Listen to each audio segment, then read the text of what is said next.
My name is Fyodor from insecure.org and the Nmap project. I'd like to thank you all for coming, and of course Defcon for inviting me. I'm a big supporter of community conferences like Defcon, where people can go if they have a passion for the technology, amateur hobbyists who might really love this stuff but don't have a company that will pay thousands of dollars for a ticket. For example, the Defcon admissions form has a question saying, hey, is your willingness to speak contingent on whether Black Hat accepts you? And I was like, hell no. This talk was prepared for Defcon, and if anything, the contingencies are the other way around. So, thanks.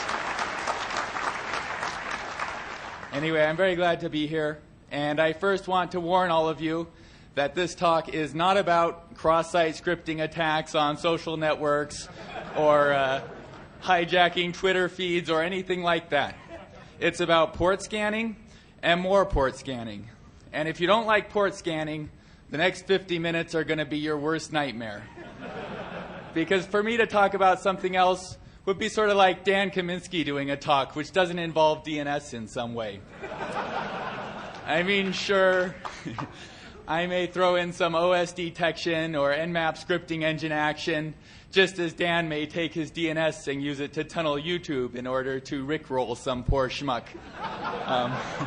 But in both cases, we're just expanding on our core topics. And my topic, as you can see from the title slide, is about internet scanning. I spent a lot of time this summer scanning tens of millions of hosts on the internet collecting data. And when I tell people that, they're often like, why? And to me, I think scanning is its own reward, and you don't really need any particular reason. But in this case, I did have some concrete goals for the project. One of them is collecting empirical data that I can use to enhance Nmap and add cool new features, and I'm going to talk about some of those features in this presentation. Second is I want to show how you can use that data for knowledgeable people to make your scans more effective. Basically, there are a lot of people who make assumptions on how networks are structured and populated and use those to decide what sort of scans are going to work best. But these assumptions are often based on, hey, how would I set it up? And they're not always reflective of other networks. So when you can find empirical data that meets what you need, then that often works best. And if you can't find the data, a goal of this talk is to help show you how you can do scans like this and potentially collect it. I also wanted to detect and resolve Nmap bugs and performance issues. The idea is that when you scan tens of millions of hosts, you're basically putting Nmap through a lot of different situations, pretty much any networking situation you can imagine, and see how Nmap reacts to it. And you know, I fixed a crash bug, I fixed a deadlock bug. There were a number of cases where I was like, this is going too slow. There's got to be a way to speed it up. And so then I looked through and try and figure out why it's slow and improve that. I also want to demonstrate techniques that can be good for routine scans, as well as the wide-scale scanning that you may do. The idea is that if a scan works well for 25 million hosts, then surely it'll probably work well for you for just 25,000 or whatever you might be doing. Now let's look at the challenges to launching such a scan. First of all, I want to mention that instead of doing one humongous scan, I did a lot of smaller but still large targeted scans, each of which were designed to collect a certain piece of data which would be useful. And the question is, how should you figure out what IPs to scan? I have a lot of options. You could take BGP and look at what networks are routable and use those, DNS zone files, registry allocations like ARIN and RIPE. But in the end, I decided to use Nmap's own random IP generation script feature. Here we take Nmap, we say generate 25,200,000 IPs, and in this case, I did the extra 200,000 because of potential duplicates. We say do a list scan, so don't actually scan the machines, just list them out for me because I'll scan them later. -N, don't do reverse DNS because that would take a long time and we don't need the data. I use grep and awk to grab the IPs. I sort them, remove the duplicates, grab the first 25 million, and then I have a 25 million IP list that I can use for the scans. So that's sort of the type of way I generated the random numbers. But once you have what targets you want to scan, the next question is what sort of source you're going to use. And here I had a lot of ideas, some crazier than others. The first one was P2P scanning. I was going to distribute a client, which would be called Nmapster, and people would download it, and it would scan for them and let them know and upload the results for collection. But I decided that a key goal of this was to make Nmap faster and more efficient for people's normal day-to-day scans. And so I decided it was better to focus on just using Nmap itself rather than building custom software for this project that may get around performance issues and the like. Another big concern was a legal one. I knew that when you're scanning this many hosts, it's going to raise a few eyebrows. And I certainly don't want to get kicked off my ISP again. And being arrested would be much worse. So I thought, how can I do this but not collect too much heat? And so the solution I decided on was to go through my neighbor's open wireless access point.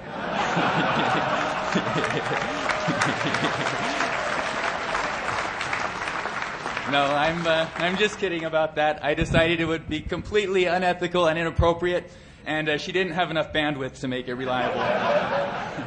So I decided to use an ISP I use for co-location and do the scans from there. I thought maybe it'd go under the radar, but it didn't. Within like 15 minutes of the first scan, they were contacting me frantically, saying, "What the hell are you up to?" They thought maybe I was infected by one of the most virulent internet worms they'd ever seen. They said, "Your machine is going crazy. It's probing thousands of machines per second all over the internet." They were talking about shutting me down, and I was like, "Oh no, this is no good." But then I said, "Hey, don't worry, I'm not affected. I'm doing this on purpose." And that didn't help either in my case at all. Basically, they figured I must be some sort of spammer, or worse, if that's even possible. So then I was like, uh-oh, I'm totally busted. I'm going to have to cancel the project, stop the scans, write a whole new talk on the cross-site scripting vulnerabilities, and give that instead. Fortunately, though, it turned out that they were Nmap users. So I said, hey, the scan is to make Nmap more efficient and effective. And they're like, oh, then, carry on. So I was real happy about that. I had to slow it down quite a bit so it didn't melt their switches anymore. But other than that, they were cool. Unfortunately, the U.S. Department of Defense was not quite so accommodating. They didn't like my scans at all. They said, hey, you're scanning sensitive military installations. This has got to stop.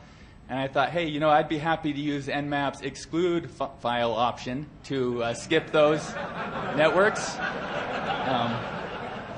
But they wouldn't even give me the networks because that's sensitive military information too. So whatever. The next issue, it has been making me a little nervous now. They are the military when planes fly overhead. But nothing too bad so far. The next issue were firewalls. For many of these scans, just pure internet results was all I needed. But for other ones, it would be nice to get a view behind companies' firewalls. And because they often have different ports open, the network looks a lot different behind there.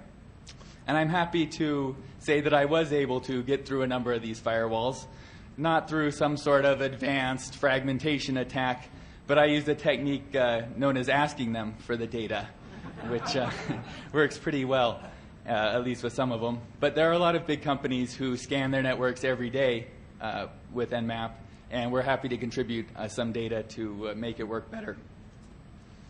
Another challenge is performance and accuracy. And this was different than many other types of the challenges because I wasn't trying to find a quick hack workaround type of thing. Instead, this was a key goal, was to improve Nmap's performance. And so I took this as a challenge to see where I could improve. But even so, it could be disheartening at times. Like I did a UDP scan with 65,000 ports, and I told it to scan 2,048 hosts in a group. And you can see here it's taken 4 days. It's on the first 2,048. and I have negative 688 hours remaining. When your time estimate leads to integer overflow and goes negative, that's never an encouraging sign. This particular scan is still running right now, and maybe for a while. Defcon 2009, I'll let you know how that one's going. But fortunately, some of our other scans finished a lot earlier.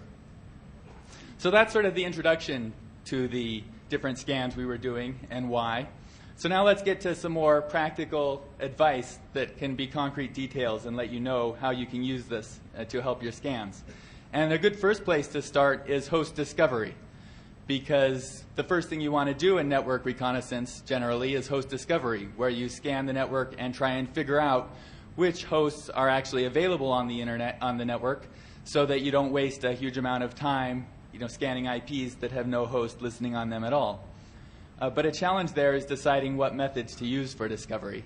There was a time when pretty much all the hosts would respond to an ICMP echo request or ping packet. Unfortunately, that time was a decade ago. So now a lot more companies block those ping packets, and you need something more effective. Now, Nmap by default will also send an ACK packet to port 80, which helps in eliciting responses.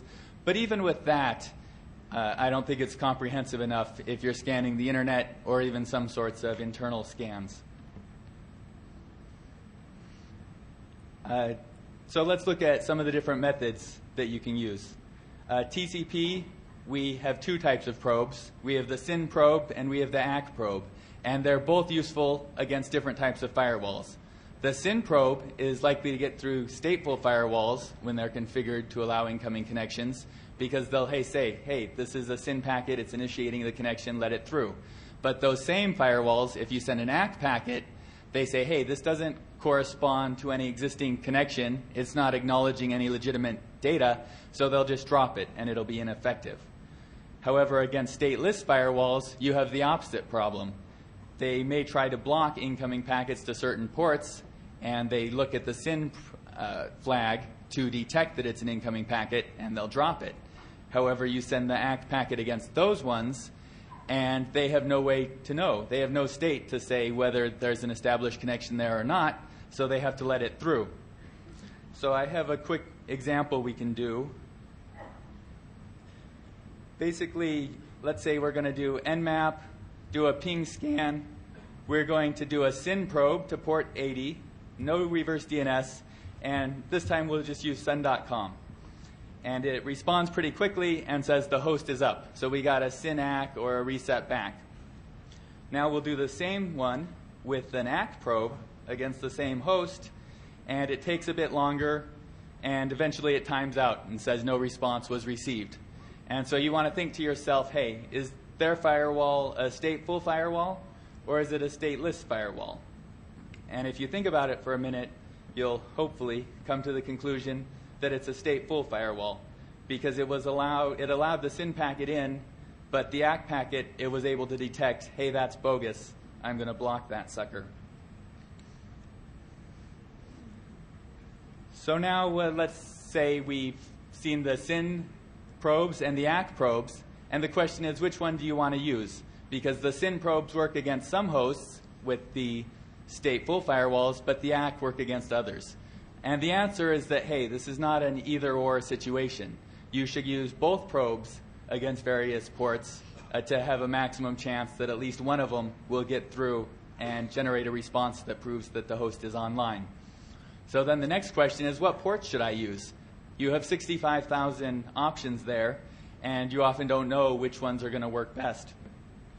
So here I did some of that empirical data stuff, and I scanned hundreds of thousands of machines, and I detected the ones that had a heavy firewall, the ones that blocked the vast majority of the ports, because the ones without a firewall, those don't matter, because you're going to be able to detect those anyway with a decent discovery.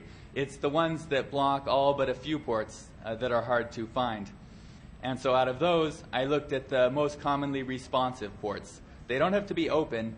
They can be closed and send a reset, and that works just as well. And you see here many of the normal suspects, HCP, SMTP, SSH. Some people look at this list and say, hey, where are the Windows ports? 135, 139, those are really common. But remember that I was only doing this based on heavily firewalled hosts. And if you go through the trouble of setting up a firewall, you better darn well block the Windows ports. So what I would advise is use some of these with SYN probes and then some of the other ones with ACKs. Next we have UDP host discovery. And that one's simpler. Your strategy there is you want to find closed ports, because an open UDP port normally won't even respond to the probe. It'll just be like, well, I just got a blank packet, don't know what to do with it, just ignore it. Whereas closed ports will generally send a port unreachable packet, which discloses that the host is live. So I pick a high-numbered closed port usually, and then sometimes I'll do 53 as well, because DNS is so popular with UDP that sometimes people allow it into their whole parts of their network, and so that can be effective as well.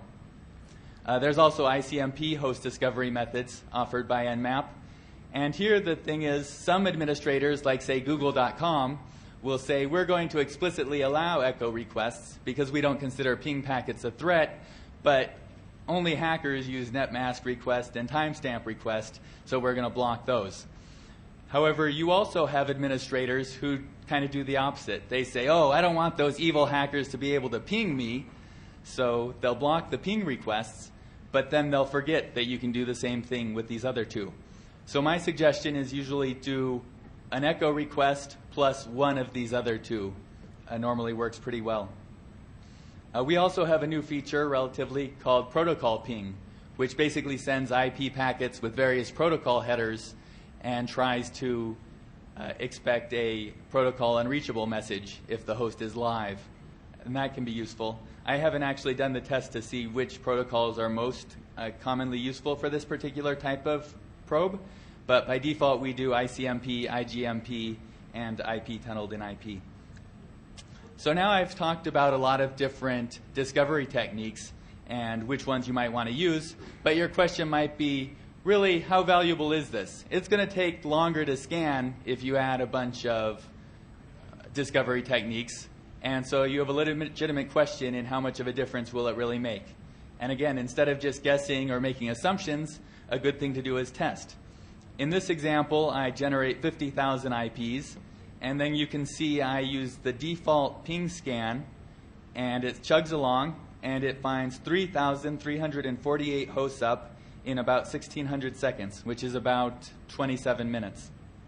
And so that's a lot of machines, and it looks pretty successful. But then I take that exact same list of 50,000 hosts, and I add a bunch more discovery techniques. We do the echo request, the timestamp, SYN probes to a bunch of ports, ACK probes to a bunch of ports. We set the source port to 53 in order to masquerade as DNS. And it goes through, and this time it finds 4,473 hosts up, but it does take a bit longer. So you have to ask yourself, look at the data. Here it took almost 3 times as long, but we found 34% more hosts. And I think in most cases, if you want a comprehensive scan, you're going to find that to be worthwhile. So now I just have a plea, basically, about upgrading your Nmap. And part of it is I'm sick of bug reports where it's like, yes, we fixed that in 2003.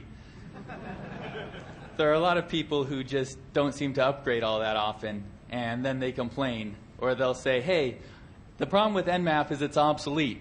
It tells you what port numbers are open, but you don't know what services are behind them. And nowadays, they'll tunnel everything over HTTP in order to get through firewalls or whatnot.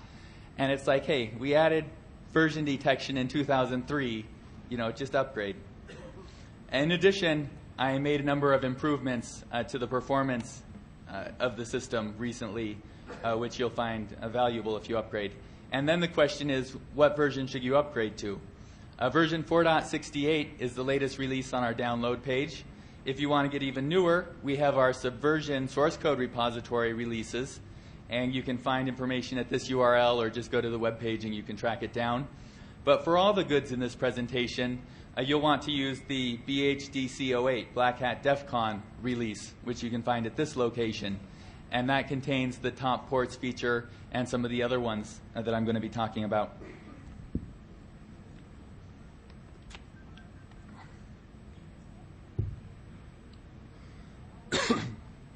So speaking of top ports, this was another one of my big scans. And here I wanted to determine the most commonly open TCP and UDP ports. And again, I got some data also contributed from organizations to look at representation of internal networks.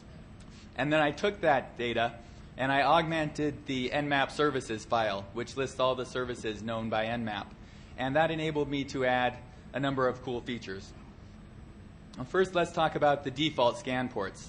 In Nmap 4.68, Nmap would scan all the ports up to 1024, plus it would scan all the ones it has a name for. But the issue is that, the IANA gave names to a bunch of ports, many, many, many years ago, many of which aren't even used really anymore. And at the same time, there are some ports that you see open more often that turned out to not have names. So with the new Nmap, since it now has this frequency data, it's able to just scan the top 1,000 ports for each protocol. So you get better results in many cases since it has all these ports that the old one didn't have, and it doesn't waste time scanning these ports that don't actually respond generally. And at the same time, it's a lot faster because it's only scanning a little more than half the ports. So you'll find a little increase in your scan times from that. But what it really makes a difference is the fast scan. That's the traditional -F option of Nmap, which used to just say scan all the ports with a name. But the major problem with that is, hey, by default we had 1,700 TCP ports. With fast scan we had 1,200. That's not really fast. That's kind of a small difference, but nothing dramatic. But that's all Nmap could do because it didn't really know what ports were common. It only knew which ones it had a name for. With the new services file, Nmap just scans the top 100 ports for each protocol. And so you get usually an order of magnitude increase in speed, which is helpful for TCP, but it's even more helpful in many cases for UDP. Because I've seen a lot of people who basically don't even do their UDP scanning because they say, oh, it takes too long and it's hard to disambiguate the filtered versus the open ports.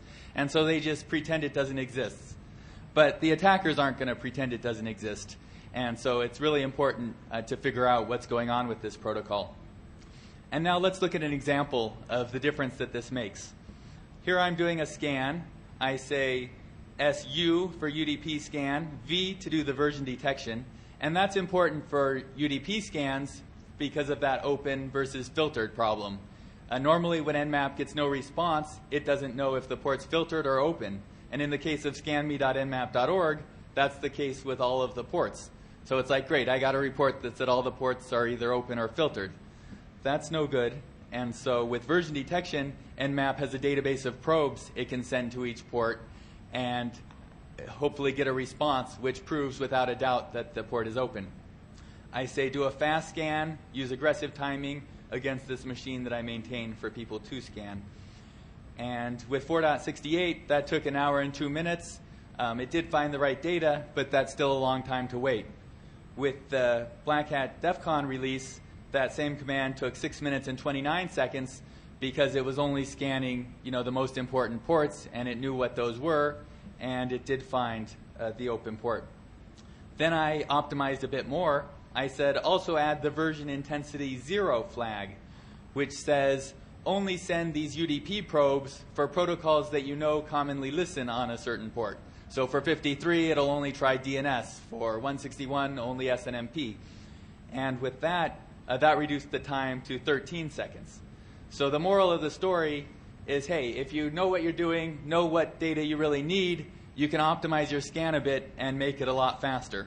In this case, we got exactly the same data, but instead of waiting 1 hour, we waited 13 seconds. Which helps a lot. Two features which are kind of derivative of those is the top ports feature, which says, hey, you don't want to just have to choose between the default of 1,000 ports or a fast scan of 100. You can specify arbitrarily how many ports you want to scan. And that leads you to the question of what will work best to the top ports option.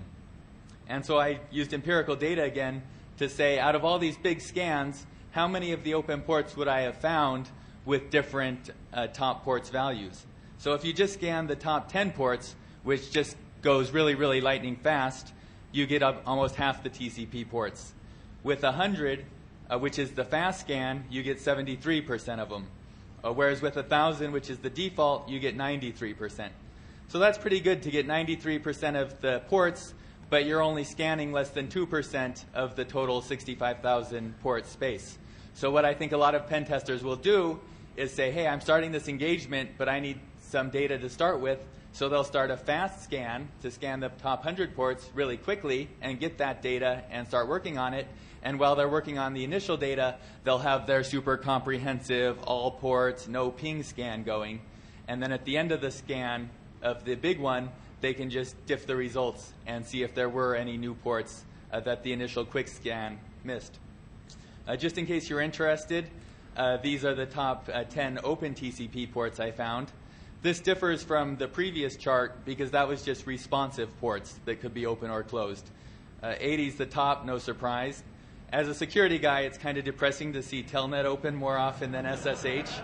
A lot of that's switches and routers and various devices. And here, of course, you do get the Microsoft ports because we're looking at open. Similarly, I have the data for UDP. Microsoft kind of dominates this chart, although you see some of the other normal suspects like SNMP and NTP. And here's the UDP effectiveness of the different top ports values. With UDP, you get even a greater percentage open with a smaller value. So here you get a 90, you get 90% with the top 100 ports, whereas before we only got 73 with TCP. Here's another feature that we've added recently that I have to admit I have mixed feelings about. I'm kind of proud of Nmap's congestion control and other technologies to try and figure out what scan speed will work best. But there are a lot of people who say, hey, I just want to specify a certain rate and have you scan at that speed, and don't worry about if there are any packet drops or latency issues or whatnot. Just go at the speed I say so that I know exactly when it'll finish. And it was basically for that one reason that a lot of people used ScanRand and Unicorn Scan and that type of scanner. And so finally I broke down and was like, hey, it's an easy feature to add, and even I found it to be pretty useful at times. And in fact, I used it during most of my internet scanning. And then a feature that's even more new came about when the ISP call came saying I was melting their switches. And so that's a maximum rate to say, Nmap, don't scan more than 300 packets per second or whatever you specify. And so that made the ISP guys a bit happy. So here's an example of putting it all together, looking at kind of a typical type of the scans that I was doing and what options I was using. I would say Nmap. I would give it the source IP address that I wanted to use for that particular scan. I would specify debugging mode, although really I found I used the runtime interaction feature more often. When Nmap is running, some people don't know, you can press D and the debugging level will increase, and press it a few times and you'll really be scrolling the screen, but you'll see exactly what Nmap's doing right at that time. Then you can press capital D to turn it down, say, hey, I'm done looking at this. I don't want to fill up my log files. Turn it off for now. I specified a low max scan delay because I didn't want to wait a long time for hosts that were rate limiting. I did the log file feature with the new feature that says use strf time values so that it automatically puts the time and date in there. I give it the name of the file I want to read from. I say don't do more than one retry for this case, since I really want to do a big scan and make it go fast. Randomize the hosts in the scan group. Do all the ports. Here's the host discovery options. I specified a reasonably big max host group because that's more efficient for large scans. Here I'm saying scan at least 175 packets per second, but don't scan at more than 300. So that's sort of an example of a command that I sort of changed and improved over time until I found one that worked pretty well. So now, with the time I have left, I saved some to talk about some Nmap news, because some of these are features that are new and cool that may not relate to the large-scale scanning, but they're actually too cool to leave out. So there are a few new features in Nmap that I really wanted to talk about. One is the Nmap Scripting Engine, which is a thing that modularizes Nmap and lets you say, hey, I want to write a little script that interrogates ports in a certain way. In this case, we do the HTML title for the websites it finds, and there are now more than 50 scripts shipped with Nmap. Everything from like whois data to brute forcing POP3 passwords. You know, there are all sorts of crazy things you can do with it. I do have a quick demo of the Nmap Scripting Engine. Let me see if I can find it. It's a long command, so I kind of cheated and put the actual command here. But we're saying nmap -v in verbose mode, don't ping, do a UDP probe for port 53, aggressive timing, and we're going to do 3 scripts, which I thought were kind of timely because they relate to Dan's DNS bug that he'll be talking about on Sunday. And so one of them just checks if a DNS server allows recursion. The second one checks if it randomizes its source port numbers. And the third one checks if it has a transaction ID that's randomized. So those are the bugs that people want to fix in order to reduce the cache poisoning issues. And in this case, I'm going to run it against one of Black Hat's authoritative name servers and also one of the authoritative name servers for shmoo.com, the guys who put on the great ShmooCon conference. And so it does the port scan, then it does the Nmap Scripting Engine. It takes it a little while, but then it gives you your results right next to the port number. It says that the Black Hat one basically refused recursion in both cases, so it wasn't able to interrogate them further. The ShmooCon, it was recursive, but I'm happy to report that it was great in source port randomization, and it was great in transaction ID randomization. Now, I was going to show one of the many examples that fail miserably and maybe have a little challenge game to see who can poison the cache first, but decided maybe that wouldn't be the most responsible thing. Plus, I've got a lot more good stuff to cover. One of the things I'm excited about is the new Zenmap GUI. And a lot of people give me crap, like, what? I don't need no GUI. I've been using Nmap 10 years, and I know all of its 113 options by heart. And I have to admit, they have a point when you look at the old Nmap FE, which frankly kind of sucked. It basically just displayed your Nmap output, and instead of typing SS, you press the button for SynScan. Whereas Zenmap is a much more powerful interface. And I'll give a quick demo of that. Basically, just like Nmap FE, it could show you your normal output. It also has a tab that can say, hey, show me what each host has open, or look at a service level and say, show me the ones with HTTP or SSH.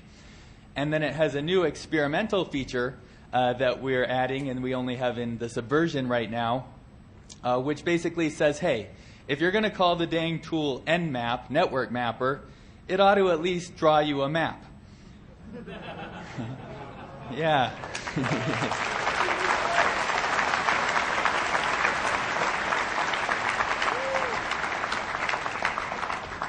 Thank you. This is certainly the best feature for an eye candy perspective, and it can be pretty neat. It basically takes the scan that you did and it puts it in the center, the source host, and then it, in concentric circles around the center, it shows each hop on the network and the machines that you've scanned. And you can take one and say, hey, you know, show me what more data on this particular scan, show me the ports that are open. You can scan new machines and they'll get added to the graph. And in terms of the biggest eye candy aspect, it's if you want to recenter the graph on a certain host that maybe makes it easier to read. Yes.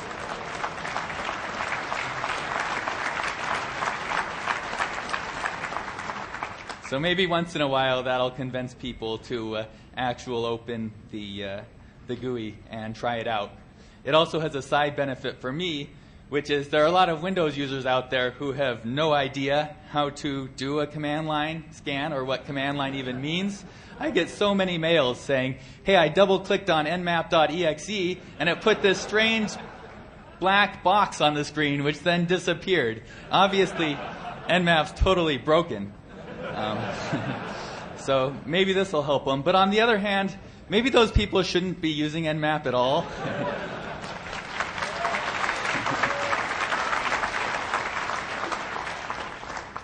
We have a second-generation OS detection system, which basically took all the things I learned with the first 7 years of OS detection and improved it, and we're now up to 1,500 signatures with the new system. So I'm hoping that'll help in terms of granularity. You know, Nmap users basically can find every device you can possibly imagine. So sure, you've got your normal Windows and Linux versions and the like, but they find, you know, game consoles and PBXs and network power devices and all sorts of crazy things. It's always fun to go through the submissions and see what people have. Version detection, you know, a lot of people, like I said, still don't know about it, but hopefully the people who go to Defcon do.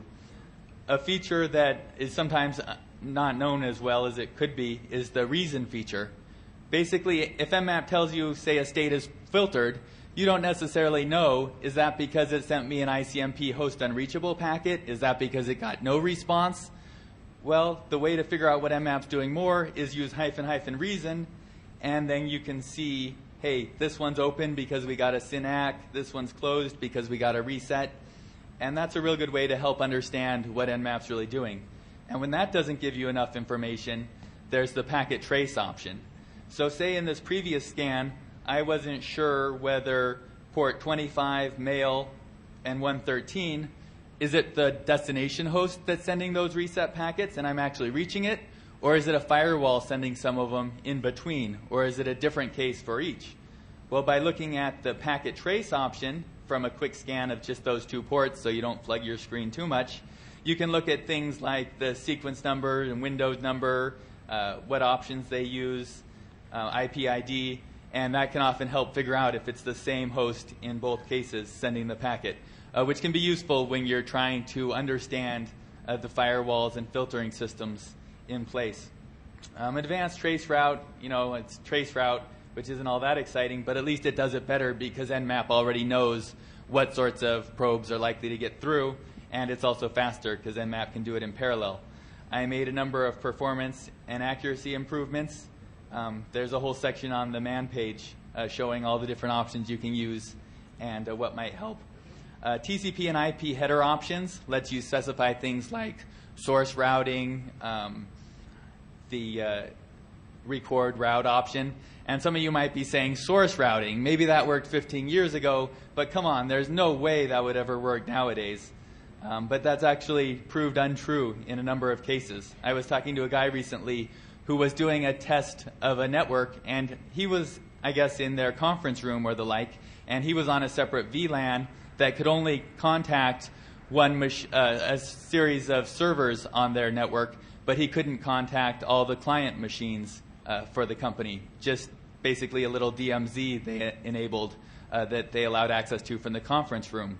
So he basically took one of those servers and said, I want a loose source route through that server to the destination machine, and he was able to get around that restriction that way, which I thought was pretty cool.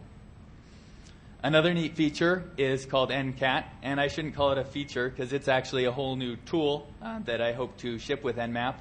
And it's basically a modern interpretation of the Netcat that we all know and love. It basically supports virtually all of Netcat's 1.10 features, except the port scanner, because I have another tool I like to use for that. But it also supports a lot of other cool new things, like SSL, both for communicating between Netcat instances and to SSL HTTP servers. It supports IPv6. It works on Mac OS X, on Windows, on Linux, on Unix. It does connection brokering. So if you set up a Netcat listener in brokering mode, then all of your machines behind NATs that want to connect to that Netcat can do so through the broker. They can connect to that port and then talk to each other for command and control or whatever. Port redirection, there are a lot of different tools for doing that now if you look around and get a specific tool, but it's something I want to do often enough that I wanted to have it built in. It can do proxying either as a client and do your stuff through a series of proxies, or it can act as a proxy. Once you get onto the machine, start it up as a proxy, and then you can proxy through it to other machines. Shell execution, access control, because you don't want anyone else connecting to your Ncat. And it's something I've wanted for a long time and has been in development since 2005. Right now, it's currently dev lead is Chris Catterjohn, one of the Summer of Code students. And I think he may be here. Are you here, Chris? Hey, let's give a hand to Chris.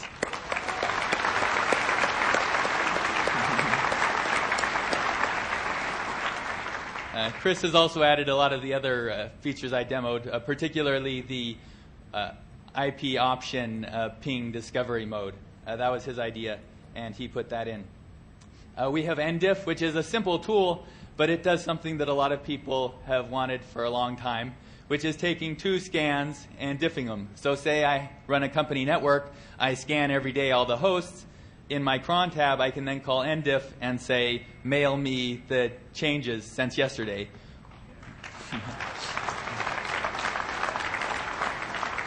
So any new ports became open, any new machines on the network, any machines went down, this will let you know. And we have a Python proof of concept right now in our SVN, and we're rewriting it in C since it proved to be useful and people want it. The C version will work even better. Another thing is my Nmap book, which I've been working on for years, so long that people have been comparing it to Duke Nukem Forever and the like in greatest vaporware. So I was like, dang it, I'm not going to go to Defcon and Black Hat empty-handed again, especially after last year telling people, oh, it's almost done. So I worked pretty hard to get it ready, and I'm happy to say that I finally have it now and did a pre-release here.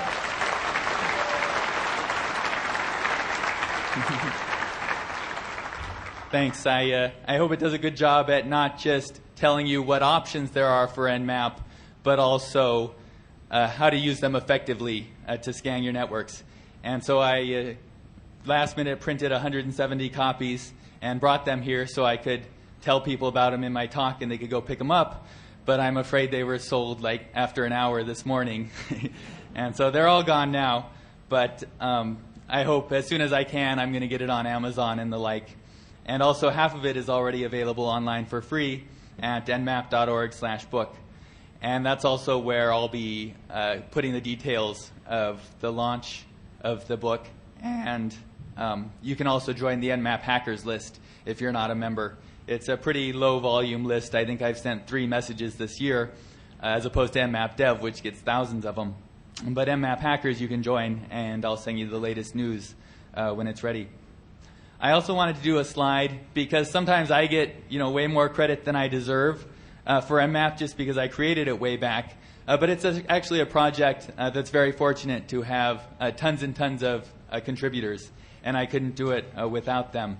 This is an example of just the people who've contributed significantly since version 4.50, which was 9 months ago.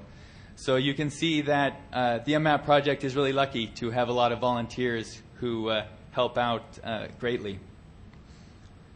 Now with that out of the way, I think I have time for maybe 2 or 3 questions before we'll go to the question room if anyone has more. So who's got a question for me? How do you feel about Germany blocking their tool? Yeah, I don't feel very good about Germany and the UK and other countries that have put laws which tend to, people suggest, may ban tools like Nmap that can be used for good things, even though attackers might use them as well. And I think that's really dangerous. I mean, the typical analogy is banning a hammer. By blocking it, you ensure that the good guys aren't able to use it to improve their networks.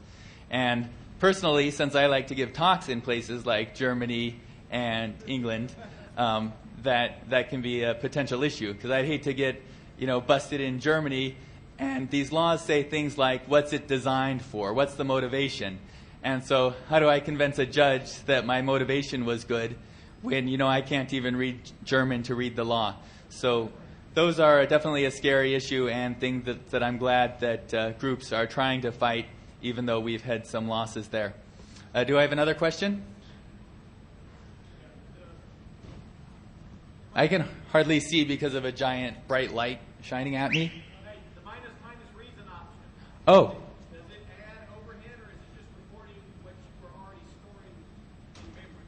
Good point. The reason option, we sort of always have that field there, so it won't have any performance impact at all to add that. So in many cases, just like -v and like -t4, it becomes one of the things I almost always use.